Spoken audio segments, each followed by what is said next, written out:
像这一箱是不是过不久之后就要分了？对，它已经出现分封讯号。你看下面有一排雄蜂，在我这边，下面一排雄蜂房，这边也有。哦，这个比较凸的是吗？那个就是雄蜂房。如果已经到5、6框的话，它有起雄蜂台，大概在半个月内就会起王台。他们就要准备分了，对，要加框了。加在中间啊。这个5框以上，我都是给它加在第2框，哎呦蚂蚁，让它迅速的可以蜂王在这个新的框上面产卵。直接把它包住。对啊，这样工作效率会提升。哦，所以现在一样找蜂王嘛，还是这么大的就不需要找。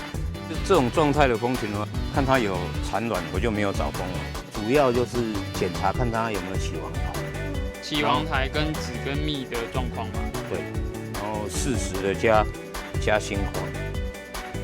如果养很多的话，需要用很多时间，要抓重点去缩短管理的时间，才不会太忙啊。哦，那还好我们没有很多哎。对啊，老爸还要上班，哪有时间？这封盖籽很多啊，从第1片到这边第4片都是籽哦。对啊，所以这个很旺。所以它这个时间风量会增加很快。一直有东西掉下来，那是什么东西啊？蜜蜂有时候会掉下去，然后一颗一颗掉下去，那个是花粉。花粉。哦。它采回来的花粉还没有被你倒掉。